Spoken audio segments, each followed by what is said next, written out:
Well, troops, we've reached the final night. We're in the final path of the Tree of Life. We're concluding our 22-week study of the Kabbalah. And we're going to finish with understanding the path that we were really seeking to understand from the beginning. We started out with saying that the Kabbalah offers a key to open all doors simultaneously so that you can open them and find your own pathway through them all, and not having to choose one dogma or one path alone, but you can move through all paths by following your own path. And that lies in one secret that we call the key to all doors. And that is in the path tonight, the 11th path on the Tree of Life called Aleph. And I have an Aleph drawn up here on the board for you. It's probably one of the more fancier of all the designs, but due to my own personal calligraphy or handwriting, it may not look the way it should in the book, so I've given you some examples up here that are some plastic Alephs formed for school children who are learning the Hebrew alphabet. So when you get a chance during break or something, you can look at these and see a perfectly formed Aleph. And I have two of them up here because there's a special significance to the double Aleph, and that is the real key to the Tree of Life, and we're going to get involved in that tonight. Now, with all the paths that we've studied, with all of the Sephira that we have studied, each one of the Sephiroth, with the triangles and the pillars that we have studied, the final conclusion to all of this information is that we're looking at one pattern, we're looking at one thought, but it took many concepts and many ideas of our rational brain to understand that one thought. And so that's what the Tree of Life is telling us. But behind the Tree of Life is a secret, is an energy, is a power, is the source. And that's the path tonight of Aleph. Aleph is the 11th path of the Tree of Life. The reason it's considered the 11th path is that the first 10 paths in the old traditional Kabbalah are the first 10 Sephiroth. From Kether to Malkuth are the original 10 paths. So from that point on are the paths that you have studied in this course, with Aleph being the 11th, Beth being the 12th, Gimel the 13th, all the way to Taw being the 32nd path. That's how the numbering system works. That's based upon the pattern of manifestation coming from the abstract to the physical. Now we're going from the physical back up to the divine, or to the highest level. So Aleph is our aspiration point, is our goal, is the highest point we can reach, the highest energy that we can work with. Okay, we're going to work with Aleph a little differently tonight because the energy is entirely different than all the other paths. And if you think about that just for a moment, and understand how different each path was, how your mind had to go into a completely different section of itself to comprehend the path. And we've done that 21 times. You have explored 21 different spaces of your mind that you may or may not have explored before you studied the Kabbalah. Now, once again, or yet again, we're going into another space. So I wonder, as a matter of playing the devil's advocate, what possibly could there be beyond the other 21 spaces that we've studied? And yet there is. And it's in this last path. And it's a very, very special path. And you're very, very special people to be here tonight for this, because the Tree of Life, the metaphysical study in and of itself, tends to draw people for a reason. So all of you are here for a reason tonight, to get this path, to get this energy. Now let's start out with some of the technical information, like we've started out with, being Aleph being the 11th path. Aleph has the power value of 1. Now this works very well in numerology, or gematria of Kabbalah. But in essence, the nature of Aleph is really summed up in 0. Now that gets into some of the more advanced or abstract areas of Kabbalah that we won't deal with tonight, but when you work with Alephs in gematria, you'll be working with the number 1. And the English alphabet in Aleph is the letter A. And traditionally it is called the scintillating intelligence. Now what do you think of as scintillating? We don't use that word too often. Extremely energetic. Yeah. Extremely energetic, brilliant, sparkling. All of those qualities are somehow hidden in the Aleph. The tarot card for Aleph is the Fool. This is probably one of the most widely misunderstood cards on a mundane level. What do you think of with the Fool card, or just by calling it the Fool? how do we use the word the fool? We use it basically in a derogatory framework. But there's a very special meaning hidden in this tarot card of the Fool. There's a very special message. And this is why it's been recommended for anyone who wants to study the Kabbalah or really learn its essence is to meditate upon the 22 majors, the 22 trumps of the tarot. Because when you start with the World card and you work backwards and you end up with the Fool card, you get to that message, and it's embodied in the Fool card because it represents spirit. Astrologically, the path of Aleph is associated with the element of air, therefore all air signs. And also dealing with air as oxygen that we breathe. And what do we think of with air and with breathing? We think of life. This is how we generate and sustain and maintain life within ourselves. What have the yogis discovered over thousands of years of practice and experience? That by controlling the breath, we control our very life force. We control our spirits, and we can control our minds and our bodies. The whole key to us as living entities and organisms is tied up within our breath, within air. Air is symbolic of spirit. So we know with Aleph we're getting involved in breathing and air and in spirit. These things are coming together, okay? Now with the Fool card being an image for Aleph, the message is the concept of spirit coming down into matter. But not only spirit coming down into matter, but spirit awakening within matter. And this goes back to our discussions about evolution, about starting out as clay, starting out as dust, or as organic matter, and evolving into consciousness. So some of the old allegories of God fashioning us out of the dirt of the planet and breathing air into us are very accurate on a symbolic level.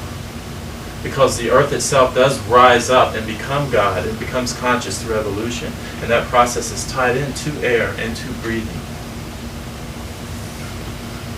And the Fool is the spirit awakening on the physical plane and not being concerned with matters of the body or of the physical level, not being tied down by physical structure, is concerned only with the things of the spirit. And this gets a little tricky because we get involved in various philosophies. So the Fool, it seems foolish to us because it's not concerned about the rat race. It's not concerned about the hamster wheel. It's not overburdened by mortality. It's not burdened by the things of the flesh. It finds liberation and it finds joy and happiness. And for some reason in our history, when someone gets to this state, we see them as being foolish and as ridiculous. Because why aren't you worried about these things? Why aren't you breaking your neck to get these things? Isn't this what life's all about? And then the spirit is, no, I'm not concerned. I'm passing through this world and I'm going on further to other things. So it is the Fool. And we're all trying to become fools at some point using that. I hope that's okay. It is okay. The motto is very important. It is very important. So the Fool is spirit awakening within the flesh. Now also, with that in mind, if you understand the awakening process that we're referring to, it is the beginning. Your conception, your physical conception, your physical birth is not the beginning. It's an ongoing, continuous process. It's an ongoing karmic wheel that moves forever as far as we're aware. It moves continually throughout the universe of matter regenerating and recreating through energy and creating more matter. That's not our beginning. We begin at the moment of awakening, when spirit awakens within the flesh. That is your start. That is your first step on your life path. That is your first step up the tree of life. So the Fool represents awakening and beginning. And it's all tied in with the Aleph. Now the interesting thing about the study of Aleph, with this path that has evolved through teaching the Kabbalah and learning the Kabbalah and reading about Kabbalah, is that Aleph deals with a level of knowledge and information that cannot be expressed in words. So everything I'm going to say to you tonight has nothing to do with Aleph. Great, right? Wonderful. But in talking about the information related to Aleph, a communication does set in, because there is a level of communication that's called the language of silence. And the language of silence is the knowledge and the flow of information that comes from the livingness of the universe. And we are embodiments, physical embodiments of the livingness. And as we communicate as living, conscious, breathing beings, the language of silence begins to flow between us. So as I talk to you tonight, I'm going to be talking not only to your mind, through your ears and through your eyes, but I'm going to be talking from spirit to spirit, my spirit to yours and your spirit to everyone else's in the room. And we will have educated and taught each other on a level that we may not be aware of for days or weeks or months to come. But it will gradually evolve and surface through your dreams and your meditations and your intuitions to where you will finally feel and understand Aleph. Okay, so we're talking about an entirely different level of education. We're going to spend this time together, and by working within a circle of crystals tonight as we're doing, we're going to connect the energies on an even stronger level. This psychic education or this spiritual process of education will be even more direct. So the information is going to be coming in silently as we talk, as we converse and discuss. Now, to get us started, what I want to do is to read to you 3 pages from the Kabbalistic Book of the Living on the path of Aleph, in order to get us to the point of understanding the concept of the double Aleph and why it's important to consider the double Aleph, 2 Alephs. Okay, so if you would, move into a quiet space in your mind where you are in a listening mode, because this is the time that you've set aside. This is your opportunity. Before we can even begin to approach the key to all doors, you must first be willing. And you begin to be willing by listening and opening up. And we're going to do this first on an intellectual plane. That's why I've chosen to read to you. So give yourself a moment to prepare for that.